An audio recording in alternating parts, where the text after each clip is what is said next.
देशाचे पंतप्रधान माननीय नरेंद्र मोदीजी आणि वित्त मंत्री श्रीमती निर्मला सीतारमणजी यांचे मी मनापासून आभार मानतो की मध्यम वर्गाकरता एक ड्रीम बजेट त्यांनी दिलेलं आहे आणि अपेक्षेपेक्षा अधिक म्हणजे इन्कम टॅक्सची लिमिट थेट 7 लाखावरनं 12 लाखापर्यंत नेलेली आहे। त्यामुळे आता 12 लाख रुपये उत्पन्न असणाऱ्यांना कोणताही टॅक्स भरावा लागणार नाही अशी जी इन्कम टॅक्सची रचना करण्यात आलेली आहे याचा मोठा फायदा मध्यमवर्गीयांना, नोकरदारांना, नवतरुणांना या ठिकाणी होणार आहे।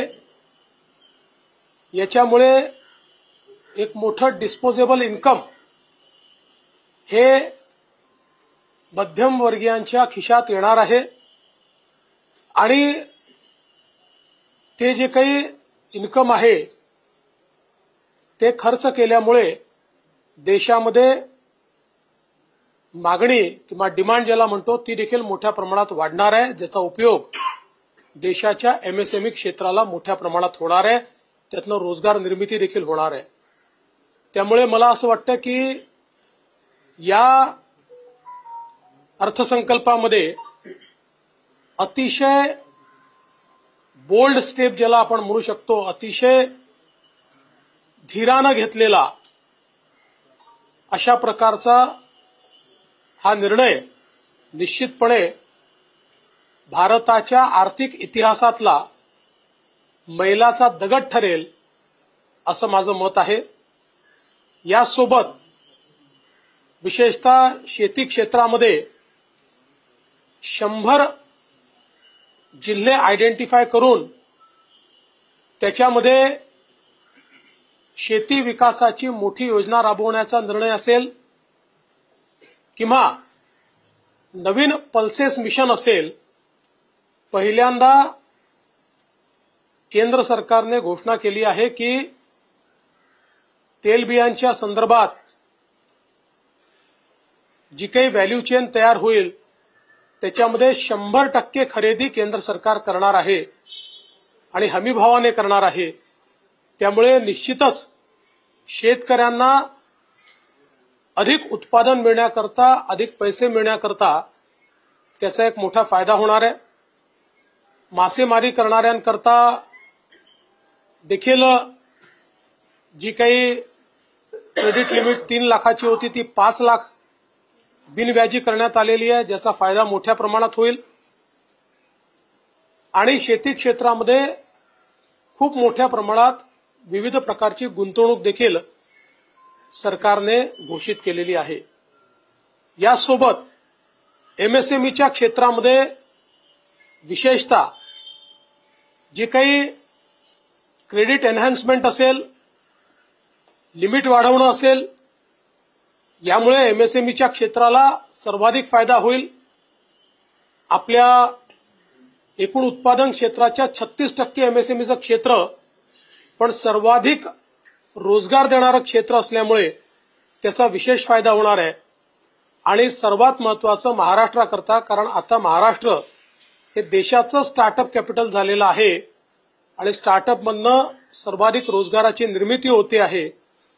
त्या स्टार्टअप करता 20 कोटी रुपयापर्यंत त्या ठिकाणी जी काही क्रेडिट लिमिट तयार करण्यात आलेली आहे याचा आमच्या नवतरुणांना आणि स्टार्टअप्सला खूप मोठ्या प्रमाणात फायदा होणार आहे। इन्फ्रास्ट्रक्चरच्या क्षेत्रामध्ये नवीन इन्फ्रास्ट्रक्चर पाईपलाईन तयार करण्यात आलेली आहे।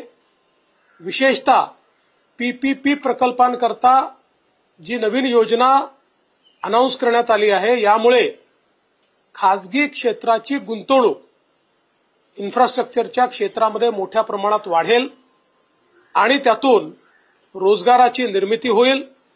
त्यासोबत ॲसेट मॉनिटायझेशनचं नवीन फ्रेमवर्क आहे, त्यामुळे निश्चितपणे ज्या ॲसेटमध्ये गुंतवणूक केली आहे त्यातनं पैसा रिअलाइज होणं आणि तो दुसरीकडे डिप्लॉय करणं याला एक मोठी चालना मिळणार आहे. विशेषतः युवांकरता वेगवेगळे जे मिशन या ठिकाणी अनाउन्स करण्यात आलेले आहेत ते अत्यंत महत्वाचे आहेत आणि त्यांच्या स्वप्नांना भरारी देणारे आहेत. खरं म्हणजे आपण जर बघितलं तर 21व्या शतकातला हा अर्थसंकल्प विकसित भारताचा अर्थसंकल्प आहे. भारताला गतीने पुढे नेणारा अर्थसंकल्प आहे आणि भारत हा प्रगल्भ अर्थव्यवस्थेकडे चाललेला आहे आणि त्याचसोबत सर्वसमावेशक अर्थव्यवस्थेकडे चाललेला आहे. या दोन्ही गोष्टी या अर्थसंकल्पातनं आपल्याला पाहायला मिळतात. हे अतिशय चांगलं काम केल्याबद्दल देशाचे प्रधानमंत्री माननीय मोदीजी आणि सन्माननीय निर्मलाजी यांचे मी मनापासून आभार मानतो, अभिनंदन करतो. आदरणीय प्रधानमंत्री मोदी जी के नेतृत्व में हमारी फाइनेंस मिनिस्टर निर्मला सीतारमण जी ने एक बहुत ही जबरदस्त इस प्रकार का बजट पेश किया है. विशेष रूप से इसको हमारे मध्यम वर्ग के लिए ड्रीम बजट कहा जा सकता है. ऐसा बजट उन्होंने पेश किया है, इसलिए मैं उन्हें बहुत बहुत बधाई देता हूं. विशेष रूप से इनकम टैक्स का एग्जम्पशन स्लैब जिस प्रकार से परिवर्तित किया गया है और 12 लाख रुपए तक कोई इनकम टैक्स नहीं लगेगा, ये जो घोषणा है ये निश्चित रूप से एक मील का पत्थर भारत की अर्थव्यवस्था के इतिहास में साबित होगा. 7 लाख से सीधा 12 लाख का जंप. और मैं बता देना चाहता हूं कि 2014 में मोदी सरकार ने ही 2.5 लाख तक एग्जम्पशन लिमिट लेकर वो गए थे. वहां से लेकर अब 12 लाख तक का ये सफर हमारे मिडिल क्लास, सैलरीड और हमारे जो नए तरुण हैं इनके लिए एक बहुत ही सुखकारी इस प्रकार का अनुभव होगा. इसके कारण एक डिस्पोजेबल इनकम एक बहुत बड़े तबके के हाथों में आएगी, जिसके कारण खरीद भी होगी, डिमांड भी बढ़ेगी, एमएसएमई को भी फायदा होगा, रोजगार की भी निर्मित होगी. तो एक प्रकार से इसका एक बड़ा अर्थव्यवस्था पर इफेक्ट हमको दिखाई देने वाला है.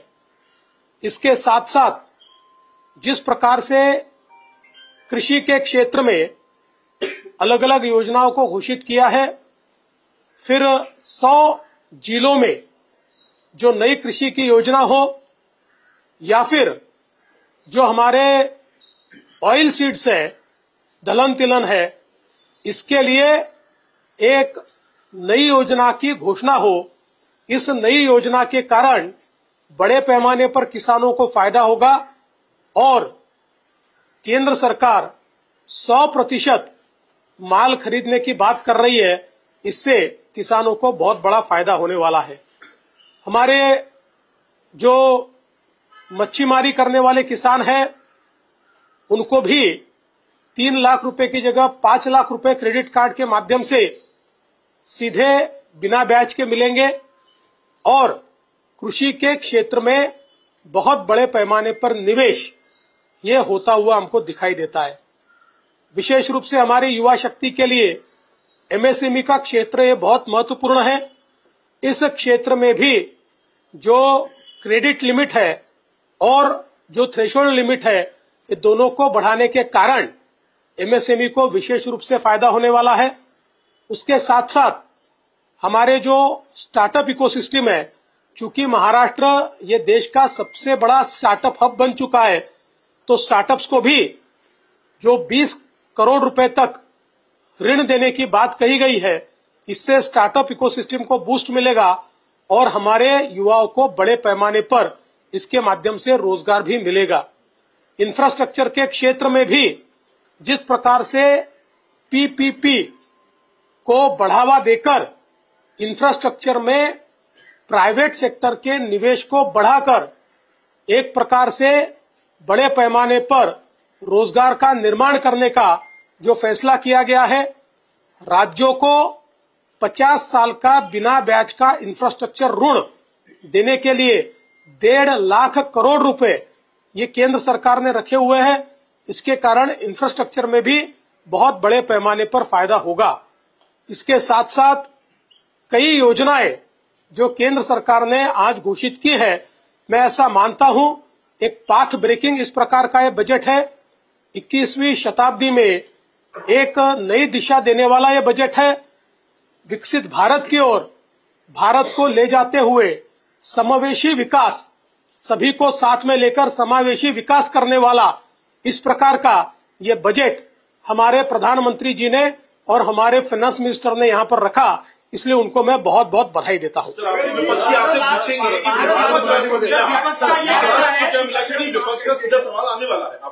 देखिए, आजकल बजट में आपको पता है कि स्टेट्स का उल्लेख कम होता है, लेकिन बजट के फाइन प्रिंट में महाराष्ट्र को क्या मिला ये पता चलता है।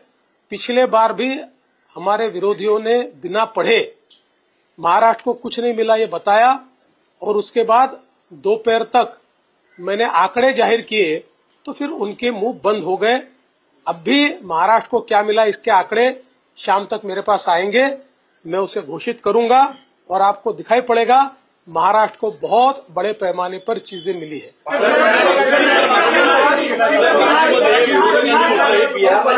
महाराष्ट्राला काही मिळालं नाही असं आहे की आता बजेटमध्ये राज्यांना काय दिलं याची घोषणा करण्याची पद्धत बंद झाली आहे। हे ठीक आहे की 1-2 वेळा बिहारचं नाव आलं, पण इतर कुठल्याही राज्याचं नाव त्याच्यात आलेलं नाही। आपल्याला माहिती आहे मागच्याही वर्षी बजेट झाल्यानंतर बजेटची फाईन प्रिंट न वाचता आमच्या विरोधकांनी महाराष्ट्राला काही नाही ही घोषणा सुरू केली, पण दुपारपर्यंत महाराष्ट्राला काय काय मिळालं याचे आकडे मी घोषित केल्यानंतर त्यांची तोंड बंद झाली। आजही संध्याकाळपर्यंत जशी फाईन प्रिंट माझ्या हातामध्ये येईल महाराष्ट्राला काय मिळालं हे मी घोषित करेन, आणि मला विश्वास आहे की महाराष्ट्राला दरवर्षीप्रमाणे मोठ्या प्रमाणात बजेटमधनं निधी मिळेल। यासोबत सगळ्यात महत्वाचं सांगतो की 2 गोष्टी महाराष्ट्राकरता अत्यंत महत्वाच्या आहेत। स्टार्टअप इकोसिस्टीम, कारण आपल्याला माहिती आहे की आता नंबर ऑफ स्टार्टअप आणि गुंतवणूक या दोन्ही पॅरामीटरवर महाराष्ट्र नंबर 1 झालेला आहे। त्यामुळे स्टार्टअपच्या ज्या योजना सुरू केलेल्या आहेत त्याचा मोठा फायदा हा आपल्या महाराष्ट्राला मिळणार आहे। आणि दुसरं, हे जे 50 वर्षाचं बिनव्याजी इन्फ्रास्ट्रक्चर लोन आहे, आपण जर गेले 3 वर्ष बघितले तर सर्वात जास्त याचा फायदा हा महाराष्ट्राला झालाय। याही वर्षी याचा सर्वाधिक फायदा महाराष्ट्रच घेईल। महाराष्ट्राला पीपीच्या अंतर्गत पीपीपीचा जो प्रोजेक्ट येतील त्याचा बेनिफिट कशा स्वरूपामध्ये मिळेल, आणि दुसरं विमा क्षेत्रामध्ये 100% एफडीआय म्हटलेलं आहे, त्याचा अनेक जणांचं असं मत आहे की यामुळे विमा कंपन्या अधिक लूट करतील असं एक पॉसिबिलिटी म्हटलं जातं। दुसरा प्रश्न तुम्ही जो विचारला तो मला अधिक महत्वाचा वाटतो, तो माझ्या बोलण्यात सुटून गेला। विमा क्षेत्रामध्ये 100% एफडीआय हे याकरता महत्वाचं आहे की त्याच्यामध्ये एक बायलाईन टाकलेली आहे, आणि ती बायलाईन काय आहे, आता 100% प्रीमियम हा भारतामध्येच गुंतवावा लागेल। म्हणजे विमा क्षेत्रामध्ये 26% जे जास्तीचे पैसे आता गुंतवणुकीतून येतील तो सगळा पैसा हा भारतात गुंतवावा लागेल। यापूर्वी या विमा कंपन्या हा पैसा काही प्रमाणात भारतात आणि बाकी परदेशात गुंतवायच्या, तो आता सगळा भारतात गुंतवला गेल्यामुळे भारताच्या इन्फ्रास्ट्रक्चर क्षेत्राला मोठ्या प्रमाणात ज्या प्रकारे मागच्या काळात एलआयसीनी मदत केली तसं आता सगळ्या विमा कंपन्यांना ती मदत करावी लागेल, तो पैसा भारतातच गुंतवावा लागेल। मला असं वाटतं की हा अतिशय कल्पक अशा प्रकारचा निर्णय केंद्र सरकारने घेतलेला आहे। केंद्र सरकार ने बीमा कंपनियों को 100% एफडीआई अलाउ किया है, लेकिन उसके साथ साथ उसमें एक बायलाइन भी है कि उनको पूरा प्रीमियम का पैसा भारत में ही निवेश करना होगा। मैं ऐसा मानता हूं ये एक बहुत ही वाइज, बहुत ही कल्पक इस प्रकार का निर्णय है, इतना बड़े पैमाने पर ये जो पैसा आएगा ये सीधे सीधे भारत के इंफ्रास्ट्रक्चर में लगेगा। इससे पहले भारत के इंफ्रास्ट्रक्चर में एक बड़ा कंट्रीब्यूशन केवल LIC ने दिया हुआ है। अब प्राइवेट बीमा कंपनियों को भी वो कंट्रीब्यूशन देने के लिए बाध्य भी होना पड़ेगा और उनके लिए मार्ग भी खुला होगा। तो मुझे लगता है ये बहुत बढ़िया निर्णय लिया गया है।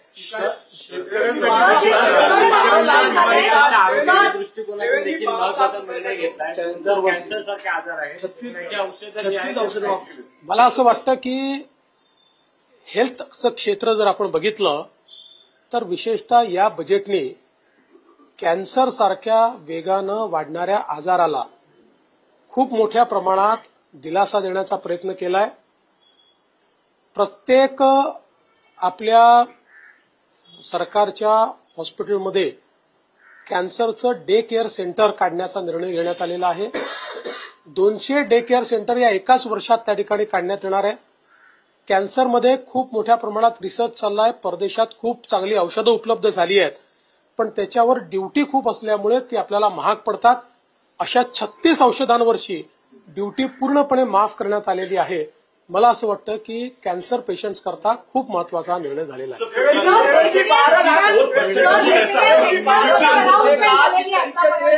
तुम्ही म्हटलात की इन्फ्रास्ट्रक्चरचं जे लोन आहे आणि स्टार्टअप आहे त्याचा महाराष्ट्राला बेनिफिट होईल, पण तसंच ऍग्रीकल्चर असेल, फिशरफॉक्स असेल, याबद्दल especially cotton, how do you see it benefiting the state? आपण खूप चांगली गोष्ट सांगितली, कारण नवीन कॉटन मिशन जे घोषित करण्यात आलेलं आहे, महाराष्ट्र हा कॉटन ग्रोईंग अशा प्रकारचं म्हणजे कापूस लावणारं राज्य आहे। आपल्याकडे जवळपास 55 लाख हेक्टर जमिनीवर कापूस लावला जातो। या नवीन मिशनचा महाराष्ट्राला सर्वाधिक फायदा निश्चितपणे या ठिकाणी होणार आहे। आणि त्याचसोबत मी जसं मगाशी सांगितलं की तेलबियांच्या संदर्भातला जो निर्णय आहे याच्यामुळे शेतकऱ्यांची इन्कम वाढण्याकरता एक मोठा फायदा होईल। आतापर्यंत तेलबियांच्या संदर्भात केंद्र सरकार 25% मार्केट इंटरव्हेन्शन करायची, म्हणजे भाव स्थिर राहिले पाहिजे किंवा हमी भावावर ते गेलं पाहिजे म्हणून 25% खरेदी ही केंद्र सरकार करायची। आता केंद्राने 100% खरेदी सांगितलेली आहे, त्याचा शेतकऱ्यांना निश्चित फायदा होईल।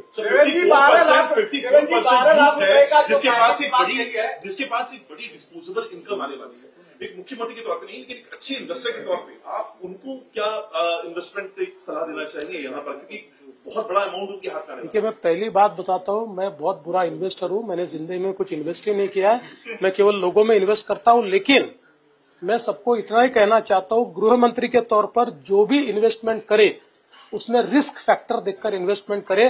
केवल ज्यादा ब्याज मिलता है इसलिए पॉन्जी स्कीम में कोई इन्वेस्ट न करे। जो अच्छी स्कीम्स आ रही है, एक्सपर्ट जो स्कीम ला रहे हैं, जो रेगुलेटरी फ्रेमवर्क मानने वाली स्कीम्स है, ऐसी स्कीम में ही लोग इन्वेस्ट करें।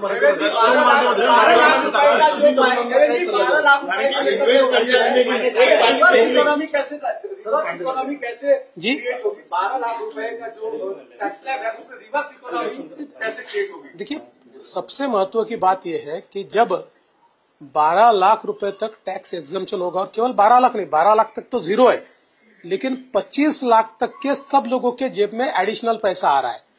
तो जब लोगों की जेबों में पैसा आता है तो लोग उसको खर्चा करते हैं। तो लोग जब पैसा खर्च करते हैं तो बाजार में तेजी आती है, प्रोडक्शन बढ़ता है, उसके कारण MSME को फायदा होता है, उसके कारण नए जॉब्स क्रिएट होते हैं। तो जब लोगों के जेब में पैसा आता है तो उससे पूरी अर्थव्यवस्था को फायदा होता है और उससे नए जॉब्स क्रिएट होते हैं। मुझे लगता है यही काम इस ये जो निर्मला जी ने ये जो स्टेप लिया है इसके कारण होगा। नवीन तरुणांना उद्योगामध्ये गुंतवणूक करताना ज्या पद्धतीने गुंतवणूक करायला कशा पद्धतीचा संदेश द्याल? खरं म्हणजे गुंतवणूक कशी केली पाहिजे याबद्दल फार काही मला एक्सपर्टीज नाही। मी काही फार कधी गुंतवणूक केली नाही। आम्ही लोकांमध्ये गुंतवणूक करणारे लोक आहोत। पण माझी विनंती आहे की जे काही एक्स्ट्रा इन्कम आपल्याकडे येत आहे त्याच्यात गुंतवणूक करताना जिथे आपण गुंतवणूक करतोय तिथला रिस्क फॅक्टर बघितला पाहिजे। केवळ जास्त व्याज मिळत आहे किंवा जास्त रिटर्न मिळत आहे याच्या आधारावर ही गुंतवणूक करणं योग्य नसतं। तर रेग्युलेटरी फ्रेमवर्क काय आहे, त्याच्यामध्ये ही स्कीम बसते का, याच्यामध्ये त्यांनी जे काही सांगितलंय ते शक्य आहे का, यांचं फंडामेंटल्स काय आहेत, अशा सगळ्या गोष्टी तपासून आणि एक्सपर्ट्स ज्याकडे इंगित करतात अशा स्कीममध्ये लोकांनी पैसे गुंतवावे. किसान कार्ड जे आहे ते 3 लाखावरून 5 लाख केलेलं आहे. बोल दिया उसके तो बोल दिया. किसान कार्ड जे आहे ते 3 लाखापर्यंत लोन मिळत होतं, ते 5 लाख आहे. म्हणजे शेतकऱ्यांच्या या कर्ज जास्त मिळालं तर उत्पन्नात वाढ होईल असं वाटतं या सगळ्या गोष्टीतून. निश्चितपणे असं आहे की शेतकऱ्यांची त्या ठिकाणी गुंतवणुकीची कॅपॅसिटी वाढेल.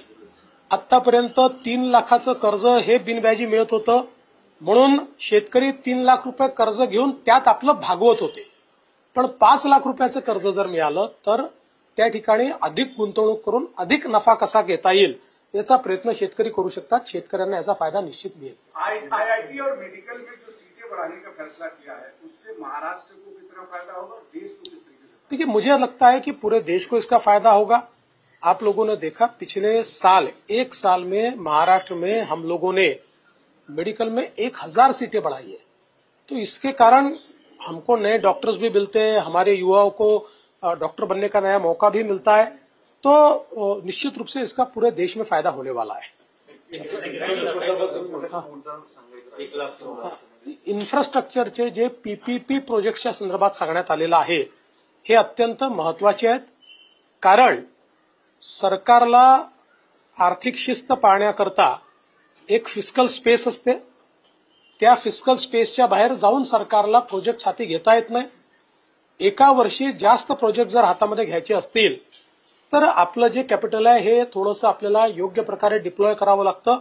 आणि म्हणून सरकारने आपलं कॅपिटल हे फक्त लँड ॲक्विजिशनवर डिप्लॉय केलं तर त्याच्यावर जे प्रोजेक्ट्स उभे करायचे आहेत त्याकरता खासगी कॅपिटल येऊ शकतं आणि पीपीपीच्या माध्यमातून मोठ्या प्रमाणात प्रोजेक्ट हातामध्ये घेतले जाऊ शकतात. त्याकरता एक नवीन फ्रेमवर्क जे केंद्र सरकारने करून दिलेलं आहे. अजून त्याच्या डिटेलमध्ये मी गेलो नाही, पण साधारणपणे ज्या प्रकल्पांमध्ये वायबिलिटी ची गॅप असते अशा प्रकल्पांमध्ये केंद्र सरकार वायबिलिटी गॅप फंडिंग देखील करतं. त्यामुळे ते पीपीपीचे प्रकल्प हे चांगल्या आयआरआरवर त्या ठिकाणी फिजिबल होतात. तर मला असं वाटतं की महाराष्ट्रामध्ये मोठ्या प्रमाणात आपण इन्फ्रास्ट्रक्चरचे प्रोजेक्ट हातामध्ये घेतलेले आहेत. या पीपीपीचा आपल्याला फार मोठा फायदा या ठिकाणी होईल. सर, एक शेवटचा प्रश्न. 12 लाखाचं उत्पन्नामध्ये टॅक्समध्ये सवलत मिळालेली आहे, त्यामुळे जे काही आता मध्यमवर्गीयांच्या पगारांमध्ये पण भर पडेल असं वाटतंय का? ते तर कसं आहे की सरकारचे पगार जे असतात ते आपल्याला माहिती आहे की पे कमिशन जे दर 5 वर्षांनी येतं ते फायनल करतं. प्रायव्हेट सेक्टर काय करेल हे आपण सांगू शकत नाही. केंद्र ने ज्यादा दिया है, लोग ये उम्मीद कर रहे थे कि 10 लाख तक जो है छूट मिल सकती है, लेकिन मोदी जी सरकार ने 12 लाख तक दिया और ऐसा दिया कि अब तक ये पैसा ऐसा किसी ने नहीं दिया था. बिल्कुल सही बात है, क्योंकि मैं भी 2-3 दिनों से एक्सपर्ट्स की राय सुन रहा था, अलग अलग स्पेक्यूलेशन सुन रहा था. तो कोई कहता था 9 लाख होगा, कोई कहता था 10 लाख होगा. 10 लाख से ज्यादा एग्जम्पशन मिलेगा ऐसी कल्पना किसी ने भी नहीं की थी. लेकिन मुझे ऐसा लगता है कि सबकी कल्पना के परे मोदी जी ने सीधा 12 लाख का एग्जम्पशन दिया. ये नए भारत की ताकत दिखाता है.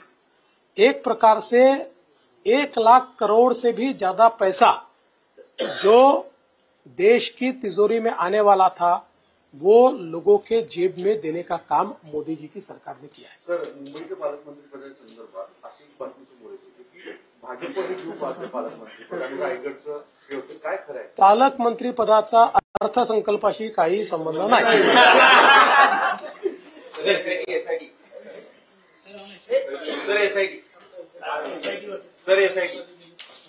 आमच्या विरोधकांना जास्त त्रास होऊ नये म्हणून अगदी प्राथमिक जे माझ्याकडे आलेले आहेत ते आपल्याला सांगतो.